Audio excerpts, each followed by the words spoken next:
you again for coming. Vibha actually does not require any introduction, right? I have always been amazed, and of late the trend continues of head of finance also becoming the CEO. One thing I've promised Vibha today is that there is nothing about business we're going to be talking. I'm going to try to, take this time and learn so that she could share her experiences of what leadership is to her and what she has done with, HDFC Life. So if I could start with your permission, ma'am. So before that, a round of applause and congratulations to Navin for his enhanced role. So well done. Very well done. Thank you so much. Vibha, actually, what has always, come to my mind is how does a functional leader grow? And finance usually is seen as, keeping the books in order, ensuring compliance and audits. But going from there, breaking the glass ceiling and actually becoming a CEO. So what was your experience? How did you do it? That'll be great to actually just start off this session. So I'm a great believer that for everything, you can't say, okay, if I get that, I will behave in a different manner. If I get that promotion, I'll take on more responsibilities. If I do, it doesn't work like that. You should already be in your existing role, be demonstrating interest, willing to walk the extra mile, ideate, have your vision, your say outside your core competency or whatever it is that you're handling right now. So it's very important to have a view. It's very important to be interested, connected in your organization, peers, and so on, and build yourself as a leader. Then I think role expansion becomes inevitable because most organizations are looking for broader and broader shoulders. So it's actually very easy.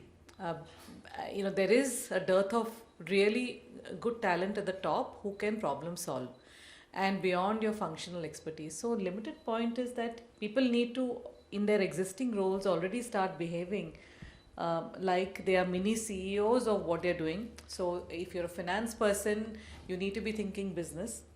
If you are a business person, you need to be thinking, say, what technology can do to you.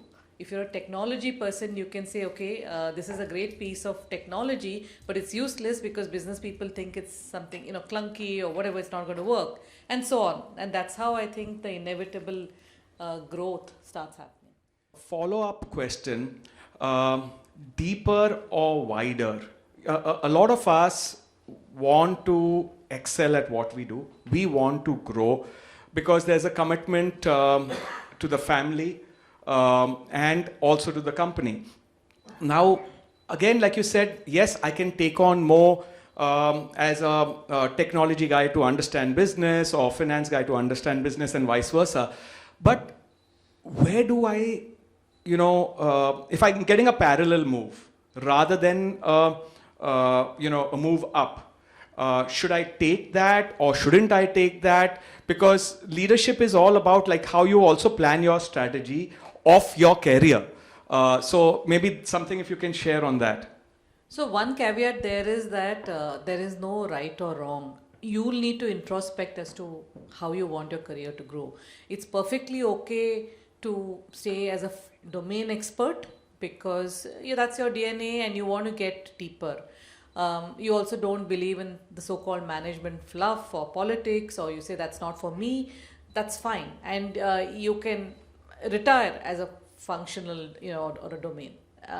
On the other hand, if you aspire the corner office or you aspire leadership roles, then I believe it is almost an imperative to grab opportunities that widen your role because it gives another perspective, and also the organization thinks that this person understands various aspects of a business problem than an angularity of only their functional.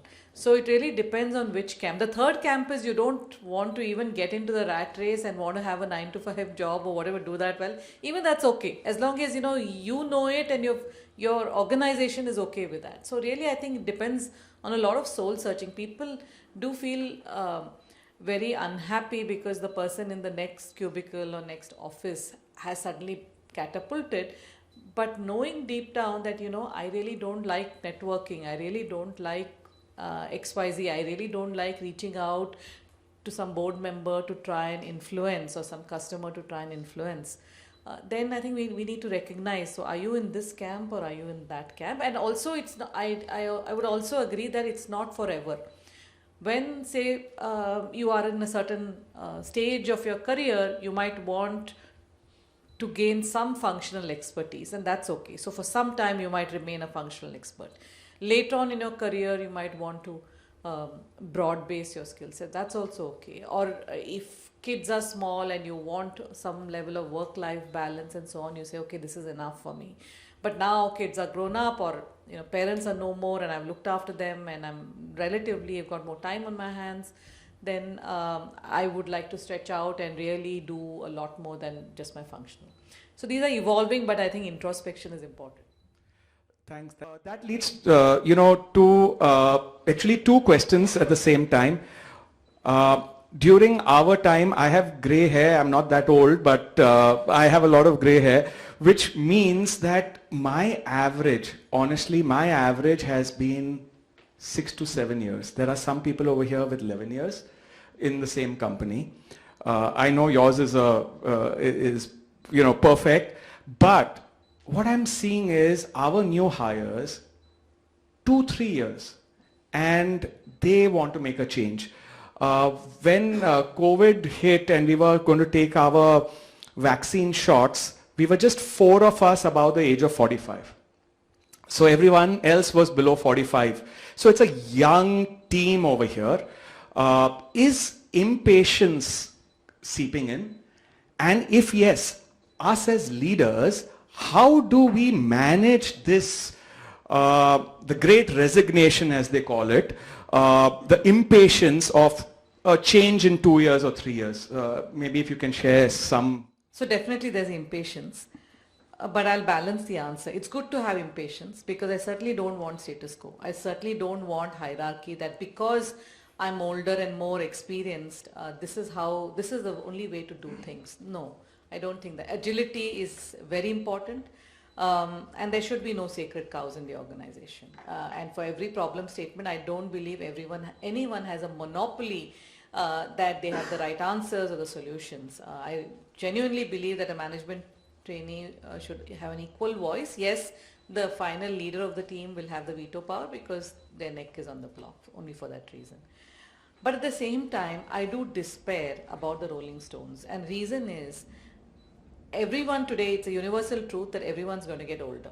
Okay, so what is youth today is not going to be youth very shortly.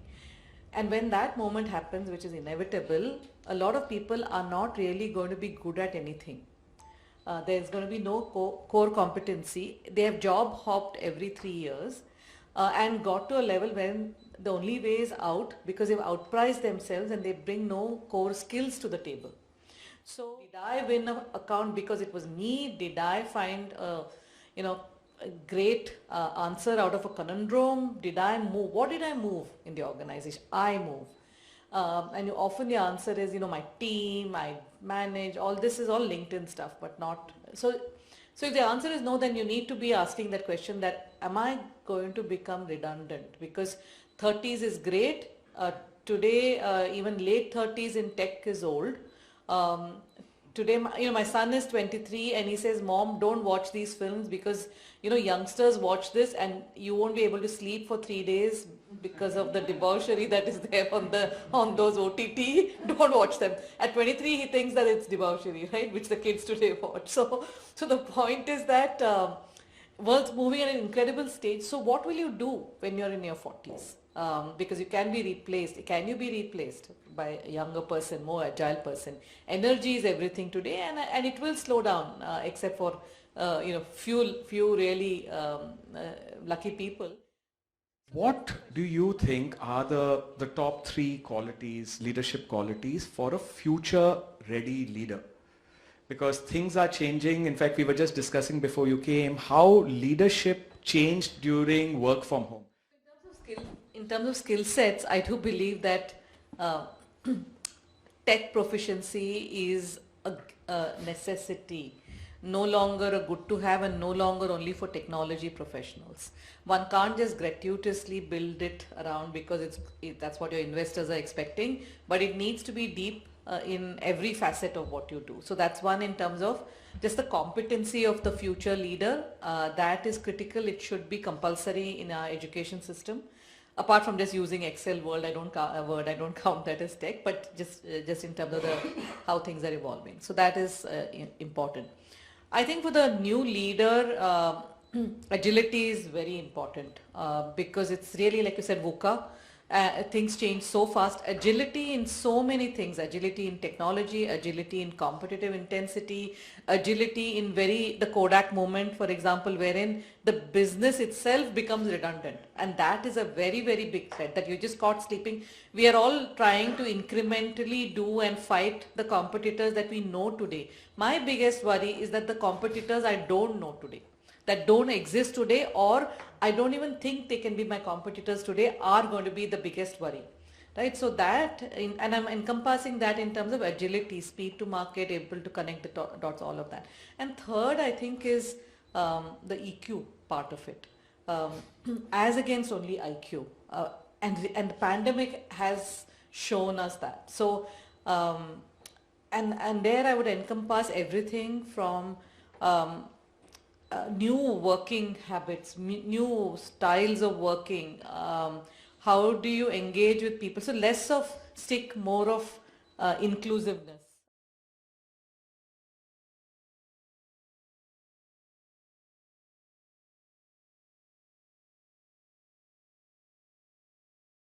Lots of things. So, for example, a hierarchy, that because I'm more experienced, it should disproportionately count. I don't think that works at all with younger folks.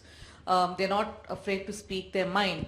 Corollary to not necessarily wanting to think that gray hair means wisdom and so on. Openness, flexibility. They would ask existential questions early on to say, tell me, why am I doing this? Rather than you just do this. Or when you give tasks rather than solutions to do. So they want to feel part of the team that is there's an objective, and that's why I'm doing this. So on. So all of those things are there. It is high maintenance in a sense, but that's the future, and it's not necessarily wrong. And that's why it can't be never the twain meet between the older generation and the younger. um, we really need to, I don't want to use the word solve for it, but we really need to figure out ways to connect.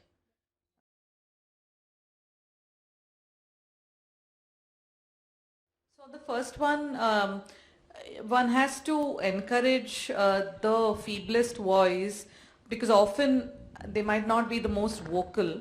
Often, there's this breaking news world that we live in, right? Wherein we also have a separate innovation hub, which encompasses not just technology innovation, but also in terms of analytics. We also have set up a data labs and innovation center in Bangalore, also the talent there and so on, to be able to try out a lot of new things. So it's a combination of all of those.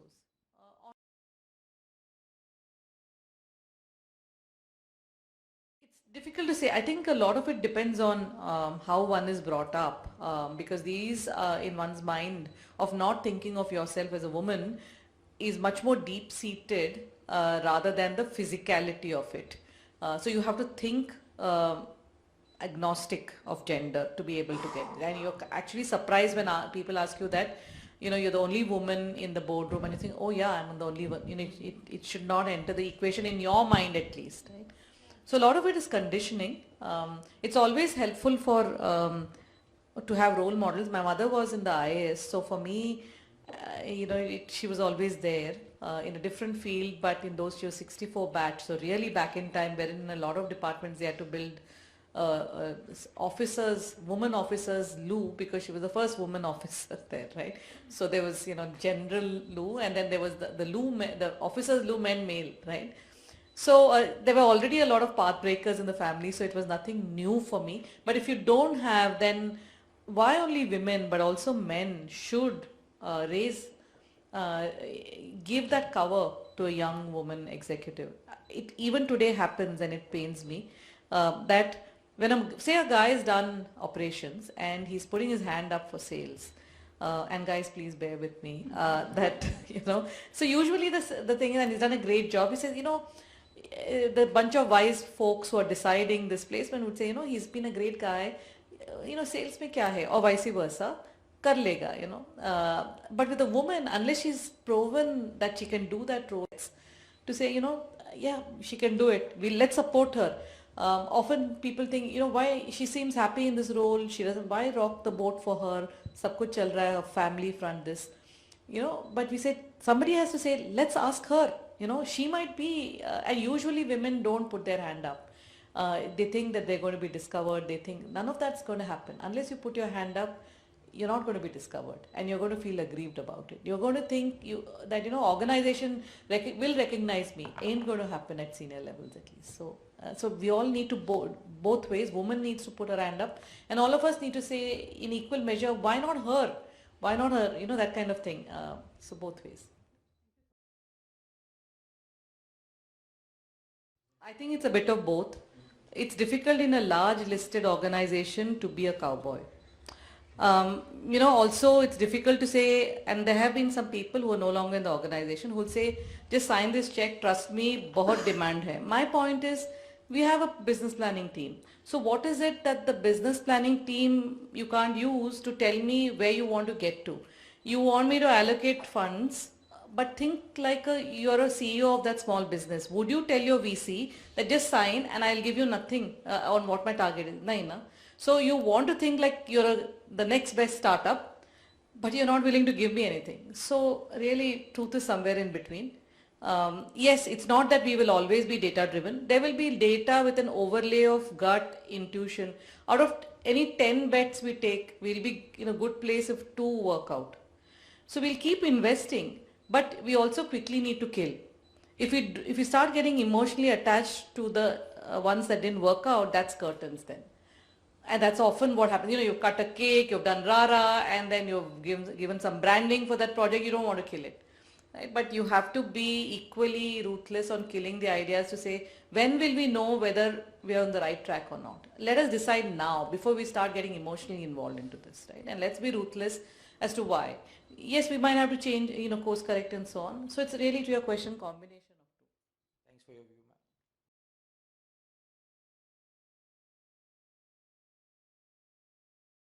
First of all, while taking over, hopefully technical competence should be there. So that should be out of the way, wherein most of the things that the leader was doing, So that then leaves styles. Because if technical competence was not there, then one really needs to work hard to get that out of the way. You cannot have wherein there's an organization, there was an incumbent for a very long time, and then there is a person who comes in, taking over, who is floundering. You cannot be only a span breaker. So if you were strong in one aspect and really clueless about another aspect, you should be spending maximum amount of time on that. There is a tendency to spend more and more time on your comfort areas. So when I took over as from CFO to CEO, I just hired a guy who was better than me as the CFO, right? So that I didn't need to spend any time on it. And I absolutely refuse to spend any time on it. Except I have my antenna, I have my checks and balances because I know the subject matter well. And I did not entertain his one level down to come to me for anything.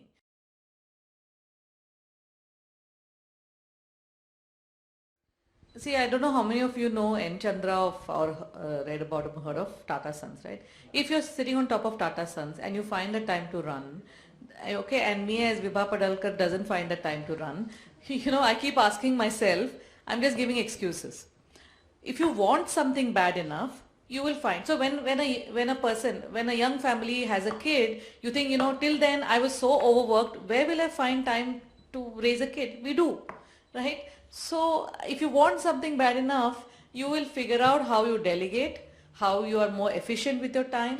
Often we are very comfortable in what we have grown up with. So you will be ticking everything and checking everything and micromanaging everything. Trust people, empower people, train people, and have your antenna of are they on the right track. You can only do all of this through effective delegation. At the same time, at HDFC Life, we have micro and macro, and I want it all, right? So I want both of it. But you have to find, and what worked for me won't work for you, won't work for you. Have to find if you want something badly, like I did. So you figure out. You figure out the time. You work harder. You work smarter. That's the only way in this.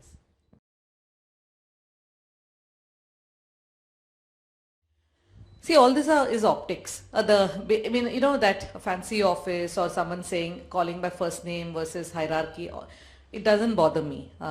So you have to get that out. So between an MNC to this, yes, when I joined HDFC Life, very different. They didn't even have, this was in 2008, I just completed 14 years, and they didn't even have a BlackBerry. Right? I introduced BlackBerry because I came from this frenetic world of WNS wherein I was working 24/7. Right? I was aghast that it was not there. Maybe it was a good thing it was not there, but anyway, I introduced that. So these things didn't, so the optics of it never bothered me. I think for me, the reason I moved, and I used to have the same 7-year itch, only this company that has gone away. For me, what was very, very exhilarating is that I was learning new about an industry. That's the only, and I will never join another industry, a competitor in the same industry. I will never do it.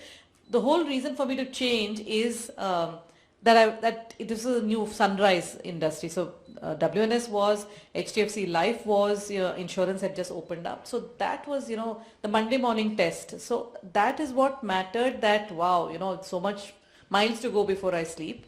And I think that focus really, and I just adapted. So, I did my CA in England. I spent my formative years in England from the age of 18 and 7 years thereafter. And from London, when I came back to Mumbai, I was living in Ville Parle with, my parents were in Chennai, so I stayed with an aunt in Ville Parle, and my office in Colgate was in Churchgate. I learned within no time, to wear a sari, to be able to jump into a moving train and get the facing seat, okay, so that you get breeze. So this adaptation, I think, is all optics. All this doesn't matter. None of this matters. I think sometimes we get swarmed by some of this. Core is that are you learning and are you feeling that you're adding value? You are adding value. That's all that matters. And that's been my guiding principle. Vibha, so much. Really appreciate you taking this time, sharing all your experiences with us. I have learned, and when leaders share, it helps us become better leaders. So thank you so much. I'm sure everyone enjoyed this conversation.